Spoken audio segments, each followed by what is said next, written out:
All right. Good morning, everybody, and good afternoon to our featured speakers who are joining us from Africa. My name is Danielle Coco. I am the marketing director at SESTA, and we are excited to welcome the team at Zircom International this morning to discuss West Africa and the opportunities there. Zircom joined SESTA as our consultant in Africa last year. And in 2024, we have been doing a series of webinars. The first one was more of an overview of the entire continent. That was a longer webinar, naturally.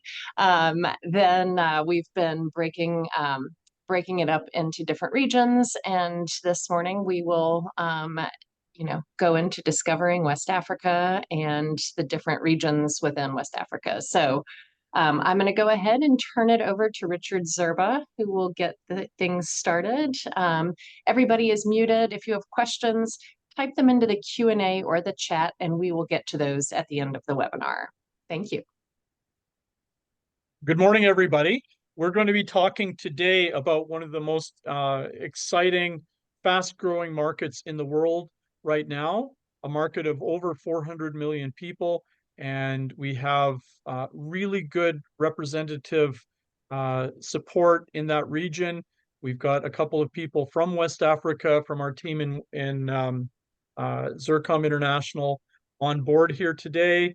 And we also have Faith Okolit, who is our agricultural program manager based out of Nairobi, Kenya. So just with us today, we have Cephas Koti. And Cephas, why don't you say hello and maybe just give us a bit about yourself? Okay, hello everyone. Sorry, my name is Cephas Koti, and I'm originally based out of Ghana. I am the point of contact for operations with SESTA, and I have been working with Zircom for almost 4 years now. Our operations within West Africa has touched many industries and sectors, and the agri sector is one of the key sectors we've done some work into, and we are happy to share insights about our markets with you. So, thank you. Thank you. Yetunde, would you like to say hello? Hi, everyone. My name is Yetunde. I'm originally from Nigeria. I'm based here in South Africa, and I'm the go-to person for the WUSATA Trade Association. Yep. So we have a couple of strong members from West Africa on. And Faith, maybe you can introduce yourself as well as an important member of our team. Hello, everyone. Good morning from your side. My name is Faith Okolit. I am based in Nairobi, Kenya. That's East Africa. Happy to be here. We're happy to be the SESTA in market reps and to share more about the continent and the opportunities that are there for US companies, because they are quite a number, and we look forward to working together in the different capacity. Thank you. Thank you, everybody. So West Africa presently represents one of the key growth markets in the world, and it's going to be representing that for a long time to come. And we want to just start discussing that, but just to tell you again and remind you that we cover the entirety of Africa through the Zircom team that's been serving SESTA, and we are looking forward to working with you wherever you want to work in Africa. And we do have a very strong team in West Africa as well as everywhere else. And toward the end of the program, we're looking forward to inviting you to another regional discussion on East Africa that we'll be setting the date for very soon. So we're ready to go. Now, this is a slide that I really like to bring up to illustrate some of the directions that Africa and the rest of the world is going in. If you look at where Africa was back in 1950, when it was just about maybe 5 or 8% of the total world population, toward the end of this century, Africa will be in league of somewhere around over 40% of the total world population. And this is going to make a big difference to businesses as we get moving. And presently, Africa is about 20% of the world's population. So it's a market that you can't ignore. And even if you were to say that, well, Africa is relatively poor, but hang on a minute, about 5% of Africa is relatively wealthy. And if you take 1.4 billion people and you look at only 5% of those people, you're still looking at a huge market. So keep in mind that Africa's got a lot to offer, a lot of fast growth right now. So a lot more people are joining the middle class every day.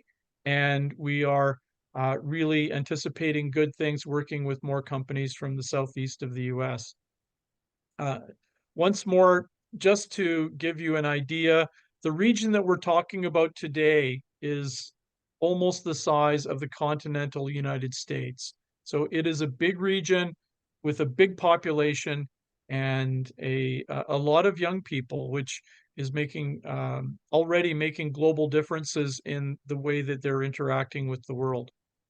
The market overall, if you look at all of Africa, it's formed into a common market already. And so this is something you have to be aware of.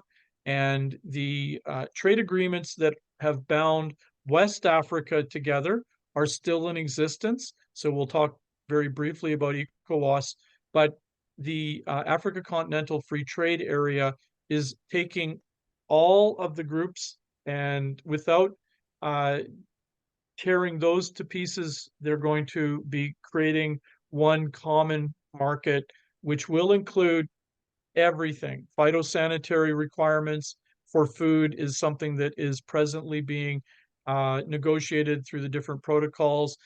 So as things are developing, things will start falling under the free trade agreement for Africa, the largest common market in the world.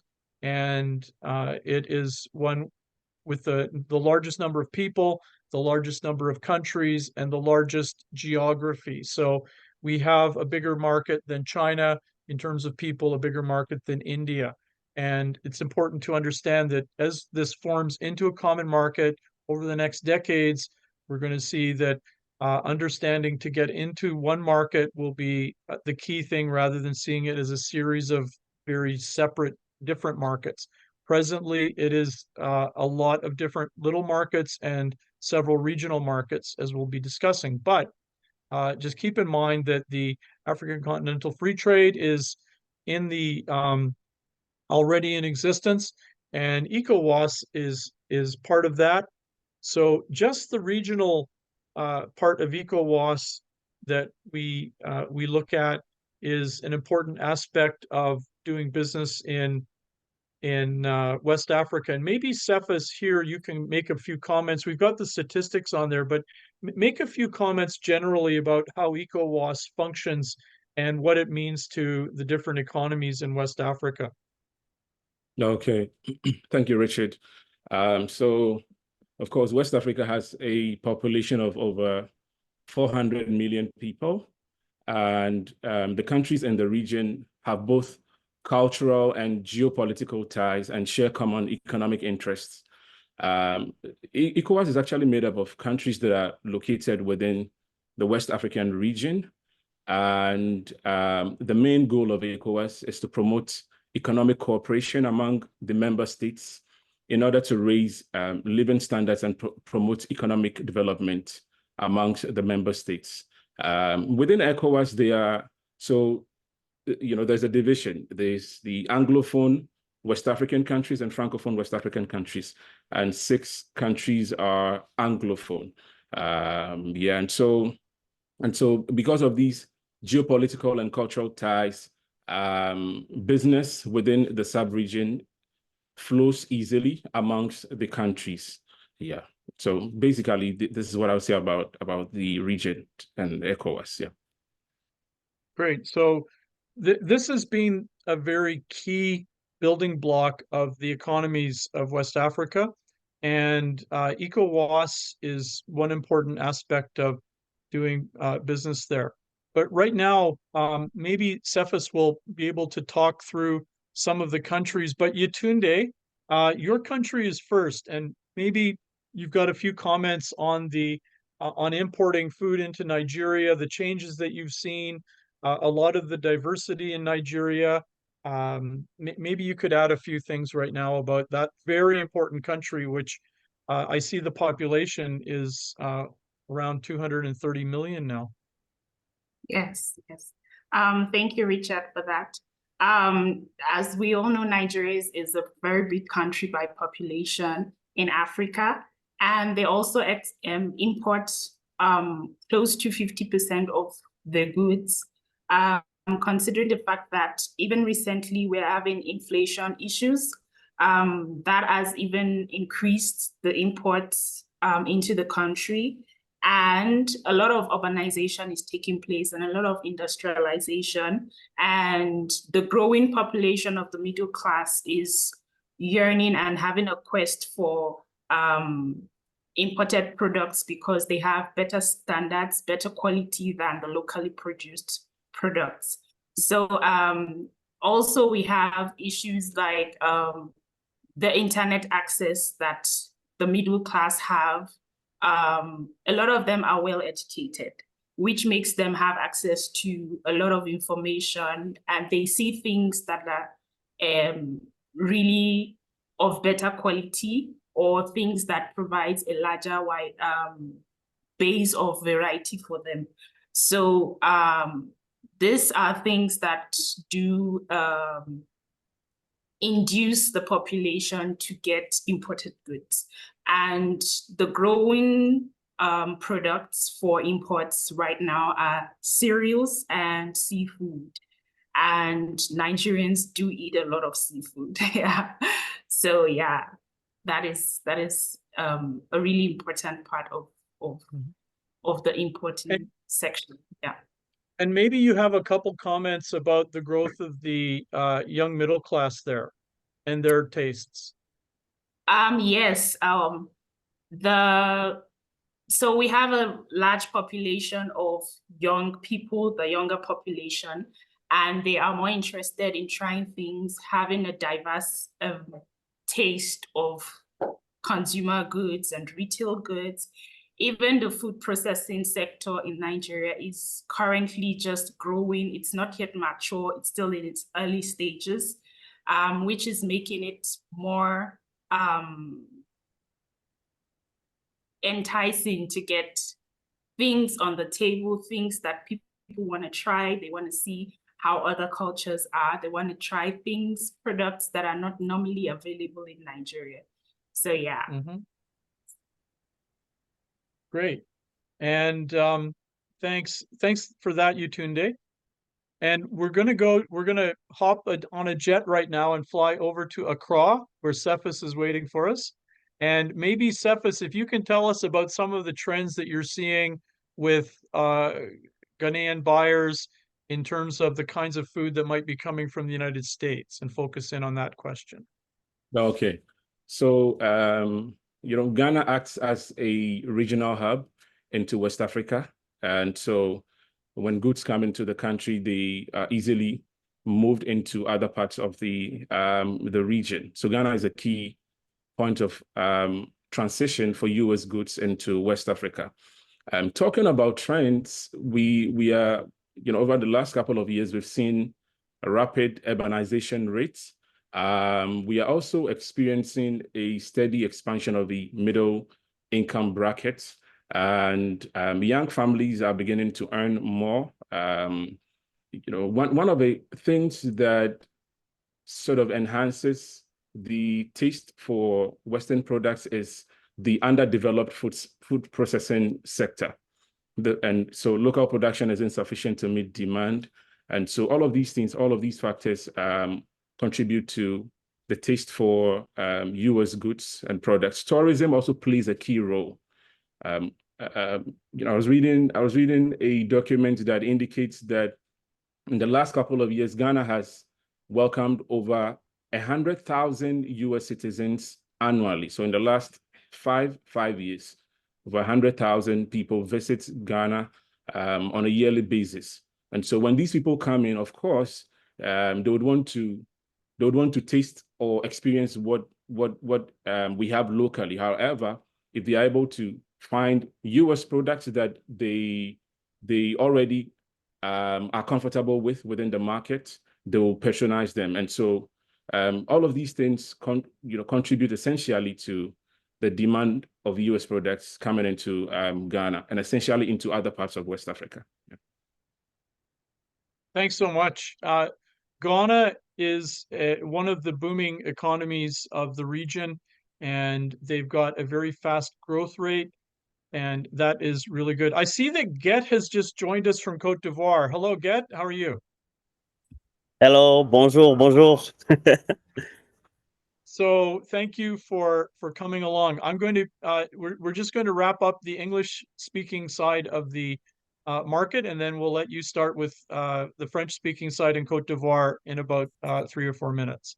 So yeah, we're going to lose the plane analogy because people don't appear on airplanes very quickly as we're flying. But in fact, there's other countries there that may make interesting potential for your products from the United States. Liberia is a country with very close relationships with the United States. If you know your history, it is a small country with just over 5 million people, but has been tied very closely with American history. And it was originally founded by ex-slaves who moved over back to Africa and established a country that was based on free democratic principles. And so an interesting market. Cephas, do you have any comments on the Liberian market? Yeah, I mean, I would say I think you've said quite a bit about the market. You know, a lot of Liberians align with US culture, and particularly amongst the youthful population.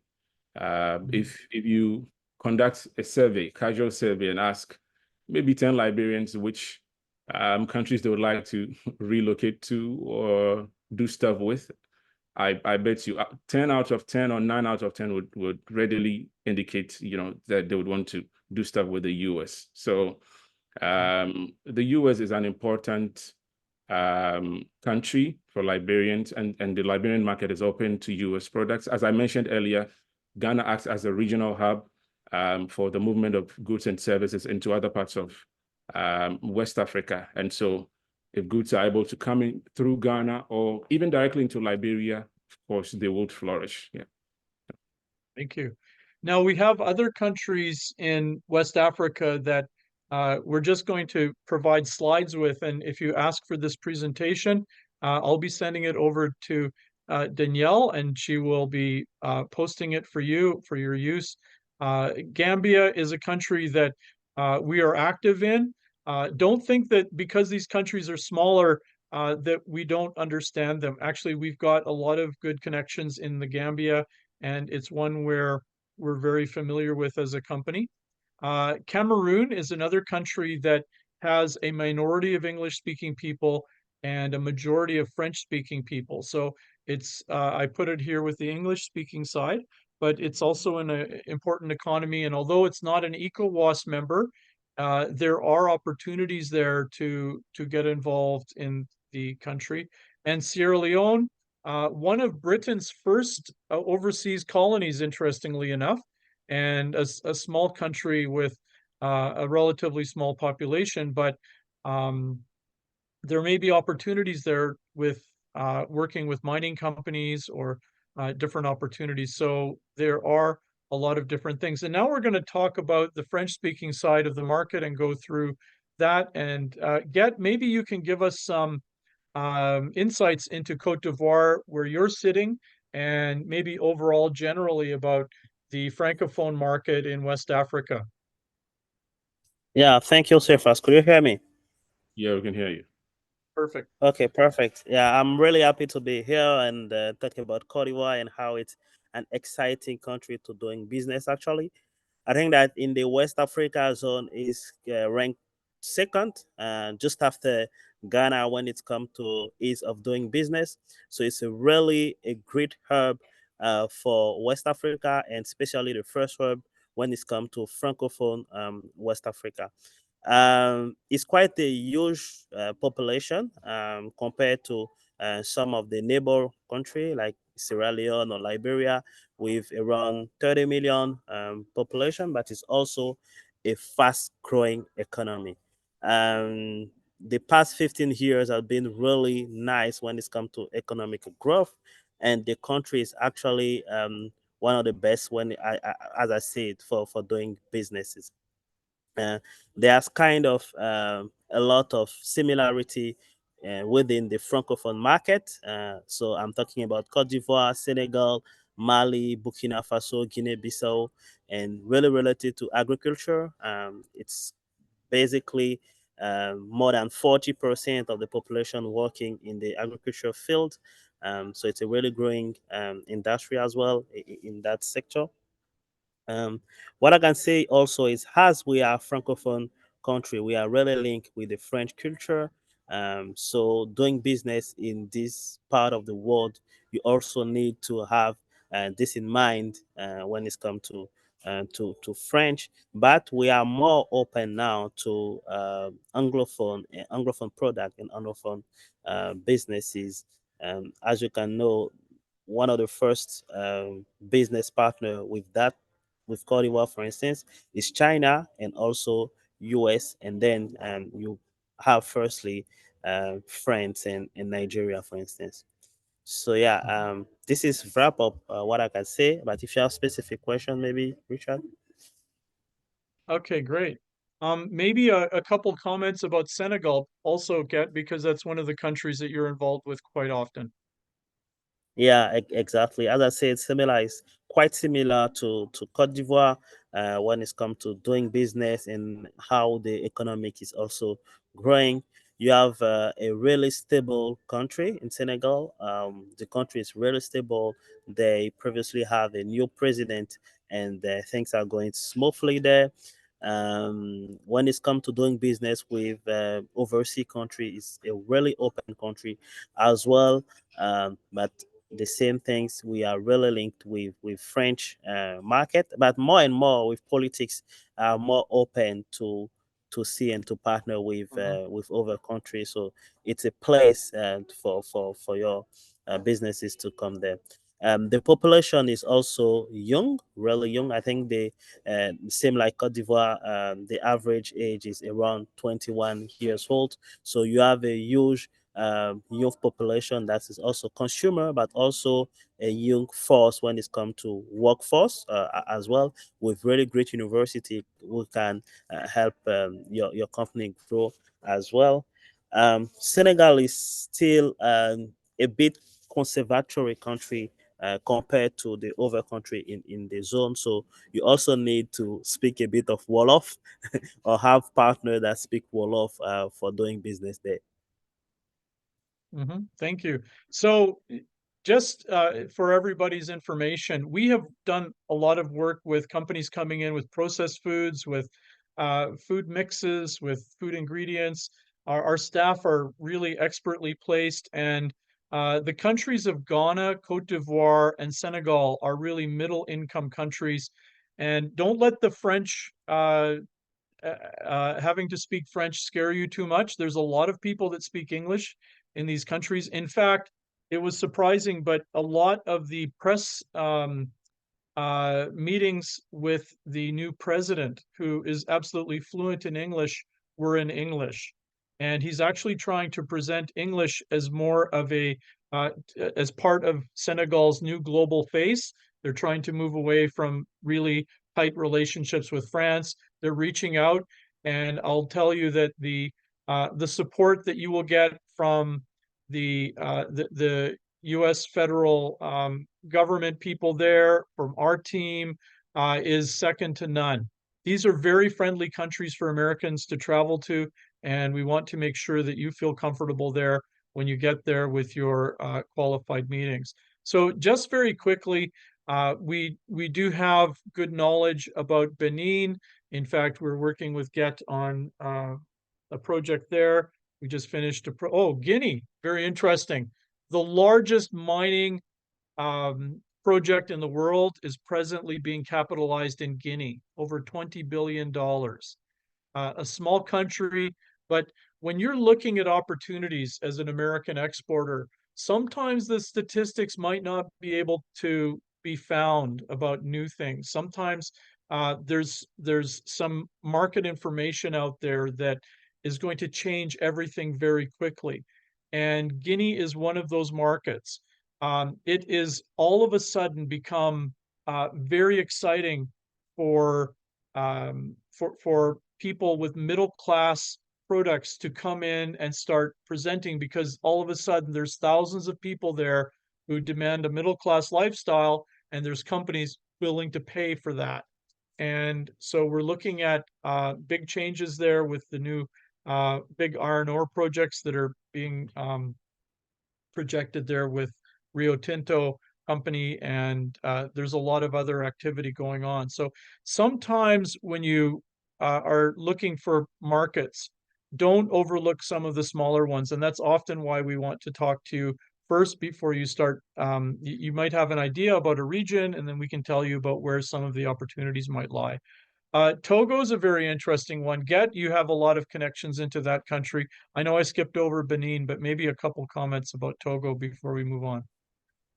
Yeah, exactly. Togo is really interesting. Has it's both linked to Ghana and to Benin, so you will see people like speak English as well as people speaking French. It's really interesting because it's a really stable country. For over the past years, the people have been really stable politically and open to businesses, and it's also a nice hub to do business with Benin. So Togo and Benin are really related. So if you want to do business with both one part of Ghana and Benin, and even Nigeria as well, because it's like 2 hours from Lomé to Cotonou, which is the capital of Benin, and then to go to Nigeria is just like 4 hours by road. So really interesting as well, and fast growing industry as well. Mhm. Thanks very much. Uh, just very quickly, one of the wealthiest countries in Africa is Gabon.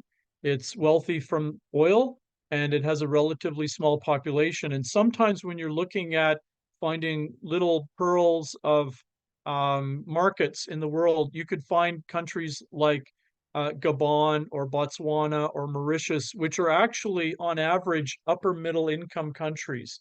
And you can see that they actually may have opportunities there where other countries around them may not have the opportunities. And you'll find that in a place like Gabon, you're going to find well-established European or maybe even some American grocery chains that you wouldn't find otherwise, or some independent companies that are catering to a wealthier population dynamic overall.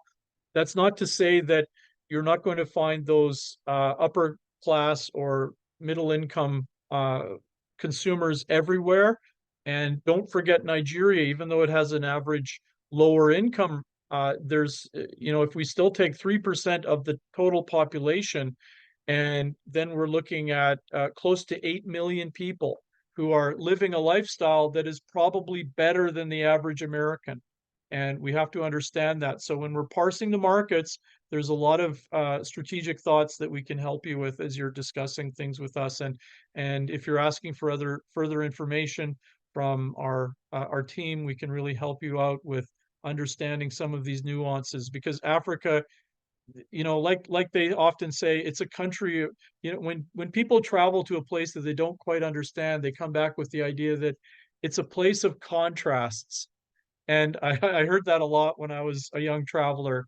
But by contrast, it means like there's a lot of different information to pull together. Doesn't seem to quite fit together, but it does somehow. And so we can go through some of those contrasts, some of those nuances, and help you out as you're looking at new markets. And even a country like Niger, which has been in the news recently, there's still a lot of growth potential, but often these countries like Niger, Burkina Faso, even Mali, what is interesting about these places is that if you have a good distributor in Cote d'Ivoire or Ghana, you can find they will find the buyers for you for your products into these countries. So looking at the statistics for Cote d'Ivoire or Ghana or maybe even Senegal, for example, you're going to find that those countries act as conduits for other countries. And if you're working with Cote d'Ivoire, it's likely that a good distributor there will be selling into 6 or 8 other countries. The same with Ghana, 6 or 8 other countries. They will have their established networks, their buyers, and they will be pressing to sell outbound over across the borders. So looking at the statistics of each market, when you're looking at a distributor, the best question to ask is, how many countries do you work in already? And where are you situated? Because a lot of these smaller markets that may not be interesting to you are already being covered by your potential distributor. So thank you, Get and Cephas, for your insights there, and Yetunde as well about Nigeria. One thing is that we always want to make clear when you're traveling to these markets, we try to take a lot of the stress out of creating your meetings, and we want every meeting to be a nice one, a good one, where you find a qualified buyer who's already got a pre-existing interest in your product line. And so when you come to these different country markets that we've discussed, we really want you to feel comfortable and at home when you do come to travel to Africa, and to ensure that you're safe when you do come. And so we're working hard at that. I'll tell you that over 26 years of work and having over thousands of people travel to Africa, we've never had one of our business travelers injured or get very sick. And so we really want to, we're grateful that I'm able to sit here in that position and say that, but that's the truth. And people often think, well, Africa is a dangerous place to visit. It isn't if you're covered, if you're looking at, uh, traveling safely and all of these things. We try to take a lot of that stress out of you, out of your trip for purposes of doing business, and that's why we're here. The other thing is that although Africa may be known as a location where there's corruption, we really do want to filter out a lot of that corruption for you. And again, we've never once had a company come back to us and say, oh, that guy's involved in corruption and he asked me for a bribe and all of that. We really try to filter that out for you as well. And those companies that have a good standing in the market are typically ones that also don't agree with the corruption. The ones that are the ones that with good standing, that have a long track record, are often really good people to deal with. So just getting into the general growth in Africa, you can see that Africa generally trends to grow faster than the average growth in the world. And so we're projecting that by next year, it'll be growing at over 4 or almost 5% coming into the next years. We've got a lot of strong industries that are projecting that, and we're seeing a growth per capita, which is also happening in Africa, and it's being driven a lot by the middle class. So we can see a very quick sub-Saharan Africa, which includes West Africa. The GDP per capita is growing very quickly. Right now, we're in the exponential growth phase, and this is often now because of digital opportunity. Young people are taking advantage of things that are happening around the world, and there's a lot of virtual jobs that are being offered to young people from American companies, from British companies, from German companies, where they don't have to move. And so we're seeing a lot of these jobs. Even I can even see them in South Africa, and I've got a niece who took a job with a British company without having to move away from Cape Town. This is a big trend, and a lot of young Africans are taking advantage of this, and it's contributing to the local growth everywhere we are situated. So here we can see the growth in West Africa, and we can see that the growth is relatively strong, and it's keeping pace with the growth in the population. And so we're seeing generally that the population is getting per capita wealthier as well.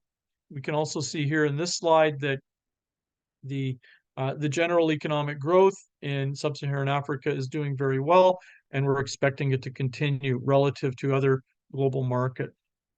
Africa is a very young population, and some of the markets in West Africa are some of the youngest in the world. Niger has one of the youngest average populations in the world. Nigeria, I believe, is just under 18, so the average age is about 17 years old in Nigeria. And here, if we look at the demographics and you focus in on Africa and you focus in on West Africa, you can see that it has one of the youngest populations. So where it's red, that means they've got young populations. And you see that most of the world is actually declining in population right now.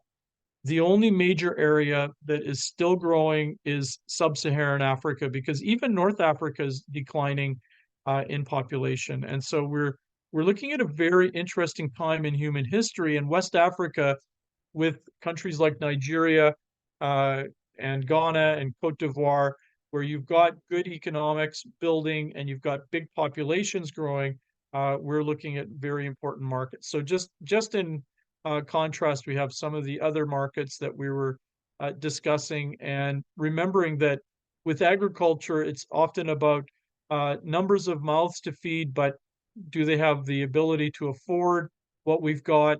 And by the close of this century, Africa will be producing almost half of the world's workforce, and West Africa will be contributing about half of this. So West Africa will be producing by itself more, almost half of the world's new labor. Africa overall will be producing more labor than the rest of the world combined. So West Africa is a powerhouse in terms of demographics. And we can see if we look at some of the selected other markets, because agriculture is drawn by people who can afford things. We can look at very robust growth in the internet economy, for example, in the digital economies. So there's a lot of potential that we're seeing in these different sectors that are driving things. And one of the most important is the digital economy that we're seeing, and an average growth rate by 2050 of 11%. But right now, these sectors typically are growing around from 5 to 7% per year in West Africa, and that's an important general aspect of the economy. And these people are middle-class people. These people are the ones that are going to be buying your products in West Africa. And just very quickly, the growth of general agricultural imports into the region is strong, and so we're seeing a lot of new products coming in, and we're seeing that even American exports into the region are growing very quickly. One thing that we do see, which is very important, is a cultural change which is affecting buying habits. And maybe Cephas, if you want to give a couple of comments about the cultural shift and some of the reasons that you might be seeing that happening in West Africa overall. Okay, thank you, Richard. West Africa has a vibrant youth demography, as Richard indicated, and this group of people, or these groups of people, are educated. They are entrepreneurial and very hardworking. The youth population in West Africa is pretty much very hands-on, and traditional values and faith are an integral part of our lives. I mean, you see that reflecting in our dealings with people on a day-to-day basis.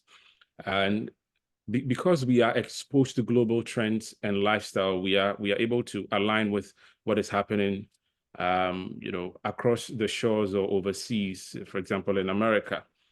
And out of necessity, the young population is compelled to create something meaningful. So it ties in with the entrepreneurial and hardworking aspects of how we approach life. So these are the trends, and the new trends that are shaping how we relate with the world in general. Yeah. Thanks, Cephas. And maybe if you could just summarize some of the cultural changes that you're witnessing there in in West Africa yourself. Yeah, I think that exactly as Sifa said, they think that the people are more well educated, and even this generation are also studying abroad, make the open mind more and more in the culture. So you will see that, as I said, for instance, for the French speaking country, we are more open to Anglophone, US, UK culture and product as well, because we had this chance now with digital, with the technology to have access to information, but also to go abroad and study. So this affect the way people are thinking, but also the habit of consumption. So people are more able to consume a broad product as well. And yeah, also the language barrier, for instance, is more and more decline, because with the resources and with the ability to learn and to speak over languages, people are more and more able to like communicate in English, for instance. And when it's come to entrepreneurial mindset, it's actually a boom when it's come to startups. The increase and the growth for investment our country is actually doubling years and years. People are more interested in developing innovation and startup, and this also is kind of shape the way the businesses and the consumption is done. Thanks. That's really helpful. Yetunde, one day Nigeria may have more people than China. Do you want to maybe just give us a comment about what you see in 50 years looking forward for Nigeria? Yes, thank you, Richard, for that. So as we all know, Nigeria is really booming in population, and there is an expectation that Nigeria is going to like almost increase by 50% in 2030, which is very close now. And the fact that we are also having a growing middle class, a lot of the population is well educated, which means that a lot of them are open to buying products with higher standards and having issues like traceability, knowing the origins for which the food or the items come from. And there's also a growing food retail in Nigeria. And this all combined together make it open for Nigerians to buy products. And also there's also a growing e-commerce. This is also a very good point in making it the access to imports open, even more open to the population in Nigeria. So as the population keeps growing, especially the young population, there is a standard that a lot of Nigerians try to pull. They depend on making sure they have imported products because they have better quality standards than the locally produced. Yeah. So West Africa is going to be changing the world. It is a place that, interestingly enough, in the United States, and maybe not a lot of people know this, but Nigerians are one of the wealthiest diaspora per capita and per family income in the United States. And this is affecting everything in terms of the trade, the connections with the United States, the way people are changing their taste behaviors. We're finding a lot of people are coming back to Nigeria as they retire or they become more mature, or they're sending their kids to study into the United States. And so the middle class is really taking on a lot of the American taste values that are coming through. And interestingly enough, the connection with America is becoming stronger and stronger. So just very quickly, where is English spoken in Africa? For an American company, you can see in red, but that also ties into where the population is most densest. And you can see in West Africa that Nigeria has a very dense population, but right along that whole coastline, There's a lot of people there, and more people are learning to speak English. And so we can see this is an interesting location, that people in sub-Saharan Africa are much more inclined to be able to speak English than in North Africa. But what is it about being able to speak English? Well, the young population is really looking at trying to pull a lot of connections with the English-speaking world to start doing business there. And so we even saw Togo and Gabon just 2 years ago join the Commonwealth of Nations, which is the club of British former British colonies that are sort of friends with that with each other. But the key thing there is that is used as a nexus for coming to do business. And Cameroon, which really wasn't a much of a British colony, it was a French colony, joined in the 1990s.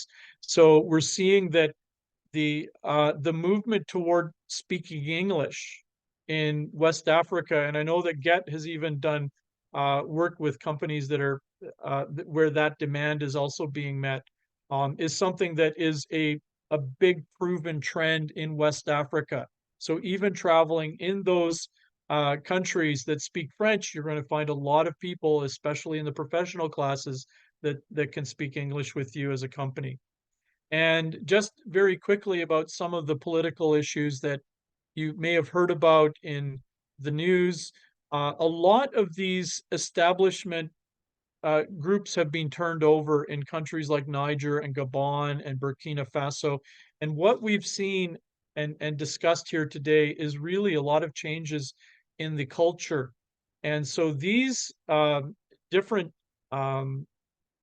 political coups that we've seen are actually, I believe, youth revolutions against old gerontocracies, people that are in their late 70s, 80s, who haven't moved very much, and they're being closely allied to the French.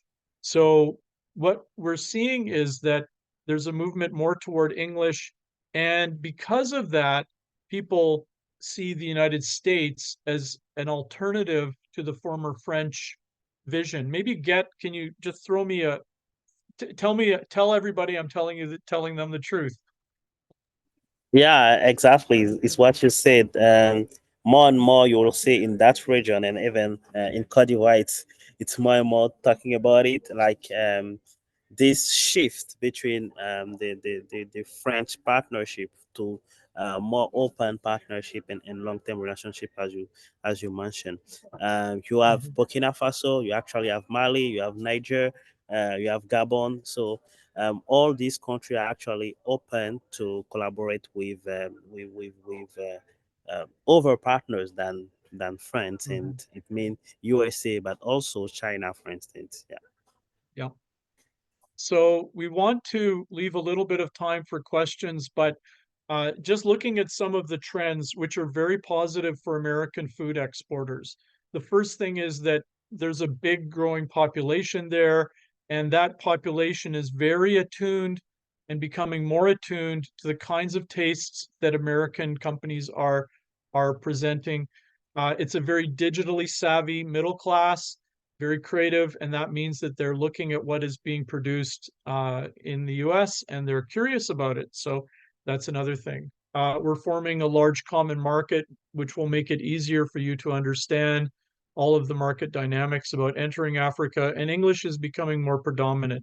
So everything that we wanted to produce and discuss about this indicates that West Africa is a very strong, growing market that is going to be producing a high growth figures for years to come. It may not be your first market to look at in your export journeys, but it is an important one that you must look at as the years roll by, and for the generational growth in your company, finding good companies that you can partner with on this side of the Atlantic is going to be more and more important to you as you're looking to fill out your export sales. So we're very grateful to that. Faith, you've been sitting there in the background, and I don't know if you have any words of closing for our team, for the people listening, but maybe you just have a final thing to say, and then I'll pass it on to Danielle. Oh, sorry. Thanks, Richard. Thanks, Cephas, Yetunde, and Get. No, I think they've covered everything about the region. I think it's an exciting opportunity, even with regards to the other regions, which still present a number of opportunities for American companies. The proximity of West Africa to the US makes it one of the most more appealing regions for US buyers when you think about supply chain, when you think about logistics, in terms of your goods getting into the market, costs, which then involves costs as well, all those are slightly lower depending on the routes you take, but to West Africa, it is located in a prime position. So that should actually be a number one factor when you're thinking about bringing products and food products from the US to Africa. But I think this is the time for Africa, for the continent. The population speaks of itself, the growth speaks of it for itself, and the opportunities as well. So we're looking forward to doing more work on your behalf, and please let us know. We are available to answer questions that you may have and to continue to provide our services under SASTA. So thank you. Over to you, Danielle. Wonderful. Thank you all. So much good information. It's such a large region. I mean, as you showed on the map, that the US kind of fits within West Africa alone. So we really appreciate all of you being here, experts in the different countries. And okay, so now it's time for questions. And I see we just had one come in from Angie at Two Rivers Fisheries. So they're the biggest Asian carp processor and exporter in the US. Now they've developed a value-added products with Asian carp, fish snacks, and fish jerky. They're dried, high protein, good for kids and women. What country for a product like this? Is there a country in West Africa that is a good first market for, a high protein snack like this? Yet, I know that you've got some experience working with fish products, and maybe you can provide a bit of a response, please. Thank you. Yeah, for instance, in Cote d'Ivoire, fish product and like sea product, like the third exporters. So we import, sorry, a lot of fish product, and we are always open and looking for partners that way. The first actually are China as well. So it's a good place as well to explore. I don't know if you already have businesses with this part of the region, but directly I will tell you Cote d'Ivoire and Senegal for it. And then maybe I know that also Yetunde was talking about Nigeria has really great consumer of seafood as well. So definitely there is place and opportunity to do business here. And Cephas, you're actually almost an expert in this field. You've done some things in dried fish before. I'm not sure exactly what is being offered, but through the company, but maybe you have some comments. Yes, as a sequel to what Guest said, Ghana is definitely a good destination for fish products. We consume a lot of fish in Ghana.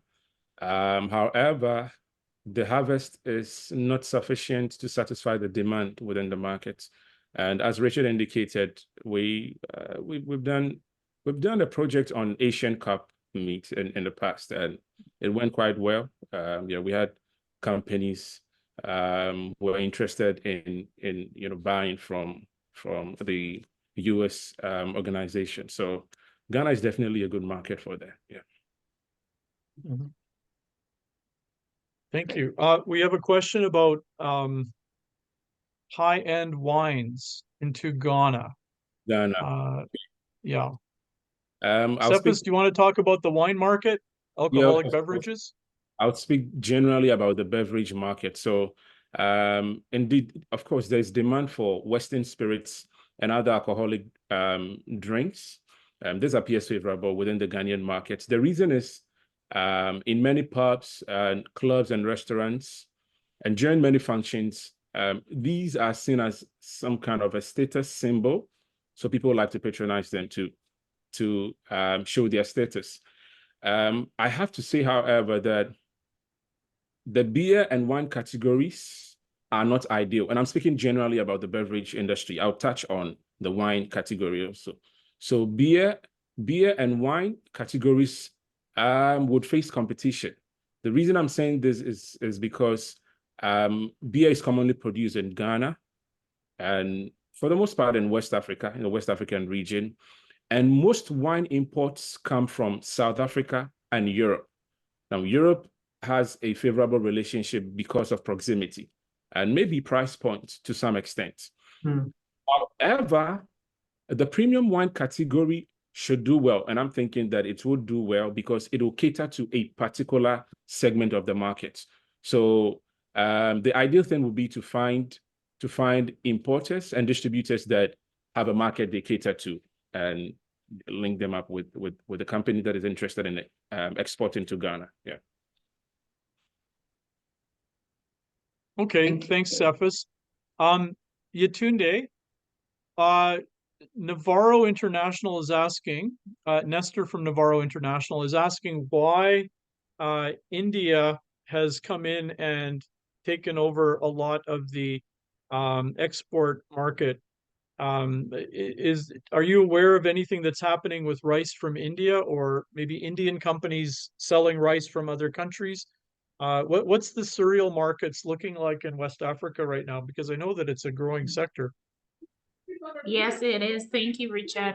So the Indians are producing a lot of the basmati and the long grain rice, which is a nice variety because it serves as a delicacy in Nigeria and particularly the most of West Africa. It's a big delicacy and it's competitive in terms of price. It's more expensive than the small grain or the Chinese products, as you can imagine. But still, the population, rice is the staple food, aside from the locally produced tubers and cereals.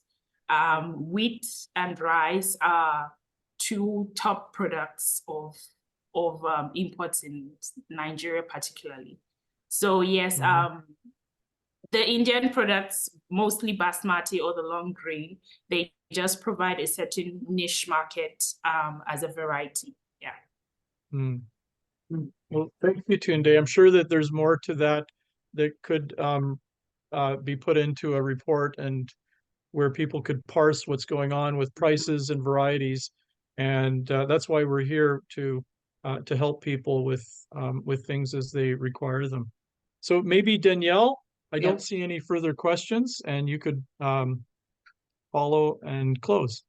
Yes, we actually have one more right before, if you don't mind, right before the bell. Demand for poultry has how has that been addressed both locally and from imports?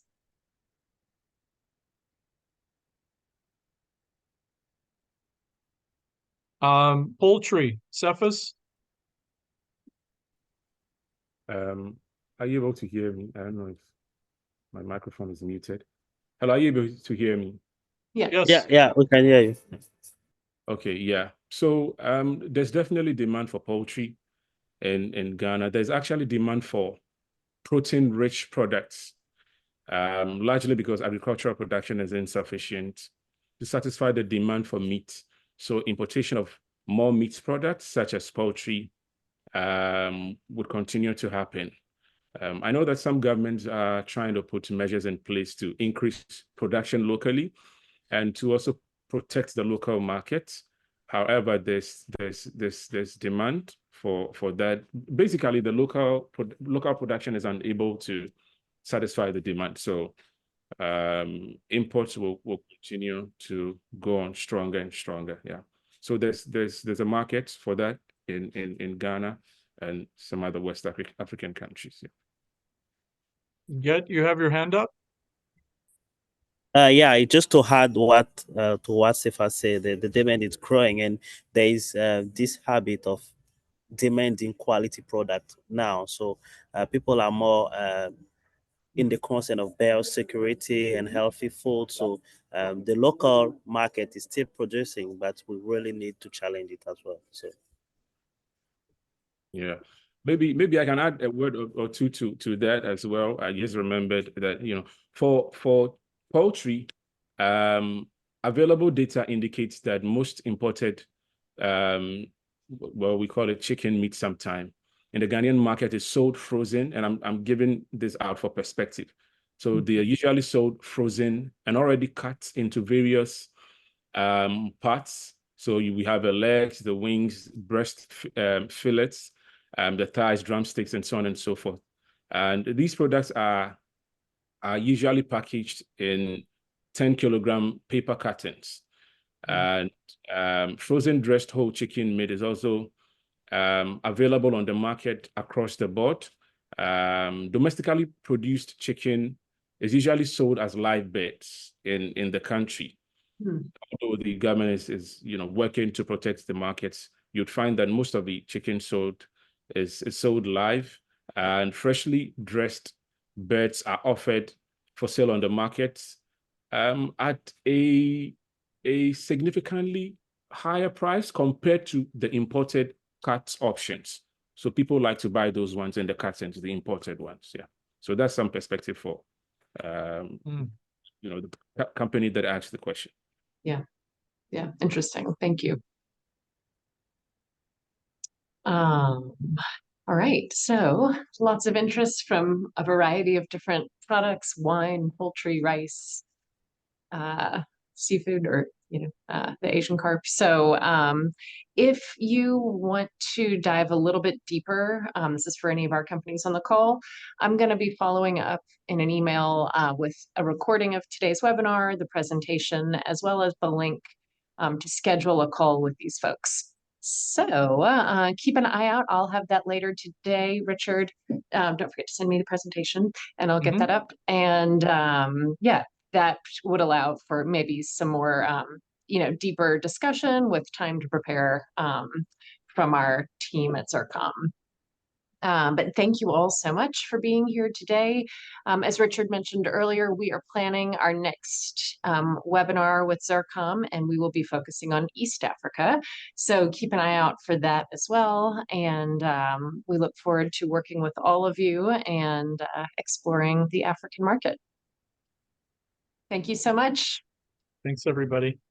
Take care. thank you. Bye-bye. Bye now. Bye. Bye.